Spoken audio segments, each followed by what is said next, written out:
O pardos no Brasil é coisa diferente. O pardos no Brasil é porque o Brasil, diferente dos Estados Unidos, nunca fez uma regra da gota de sangue única. Ainda Mas o bem. racismo aqui existe. Sim, claro que existe, então. mas nunca houve leis raciais. Não. E essa diferença é fundamental, porque na inexistência de leis raciais, as pessoas passaram a se definir de modos não raciais. Então, quando 2/5 da população dão respostas diversas, que no censo do IBGE o recenseador agrupa em pardos, então elas falam, eu sou moreninho, eu sou queimadinho, eu sou marronzinho, são respostas muito interessantes, porque elas são respostas não raciais. E preconceituosas também, né? Quer Todas dizer... são quando se trata disso, né? Porque na verdade a boa resposta é eu sou um ser humano, né? Não me venham com classificações que remetem à raça. Mas a resposta é uma reação à ideia de que as pessoas podem ser classificadas rigidamente em grupos raciais. Então, eu estou falando que o preconceito positivo. É quando a pessoa chama a outra. Quem é? Ah, uma moreninha que passou ali, não sei o quê. E às vezes é uma negra. Mas às vezes é um preconceito e às vezes não é. Porque na consciência brasileira, os brasileiros têm uma certa dificuldade, que eu acho muito positiva, de se autoclassificar em termos raciais. Quer um exemplo?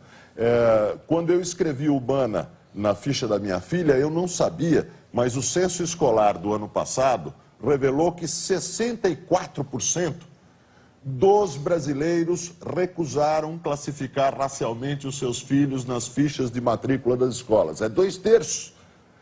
Nos Estados Unidos seria 2%. No Brasil é 2/3, porque o Brasil tem uma outra relação com isso, né? Uma relação diferente que começou no final do século XIX. No final do século XIX, quando o mundo inteiro, os Estados Unidos, estavam acreditando nas teorias raciais, surgiu no Brasil um movimento, o dos médicos sanitaristas, extremamente importante.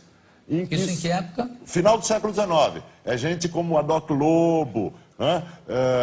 Juliano Moreira, uma série de sanitaristas que pouca gente conhece no Brasil, que disseram o seguinte: naquela época se acreditava que a mistura entre brancos e negros produzia mestiços e esses mestiços seriam seres degenerados. O pensamento racial imagina que a miscigenação degenera. O oposto, aliás. E no Brasil, o Arthur de Gobineau, francês, veio aqui e trouxe a teoria da degeneração. Explicou para o Dom Pedro, o Brasil começou a acreditar nisso.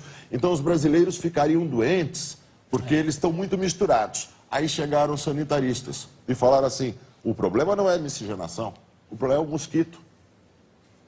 Eles ficam doentes por causa do mosquito. Isso que hoje é óbvio, que hoje todo mundo sabe, era revolucionário no final do século XIX, quando se acreditava no mundo que miscigenação degenerava. E aí apareceram uns brasileiros malucos que diziam, não, quem causa doença é aquele mosquito que fica no pântano. Acabe-se o mosquito e os brasileiros viverão sem doenças. Esse pensamento antirracista que surge no Brasil no final do século XIX vai explicar por que no começo do século XX, quando outros países adotavam leis raciais, o Brasil não adotava. E vai explicar por que os brasileiros, na minha opinião, felizmente, têm uma dificuldade imensa em entender a linguagem da raça. A linguagem segundo a qual cada pessoa tem um lugar no mundo definido por uma raça.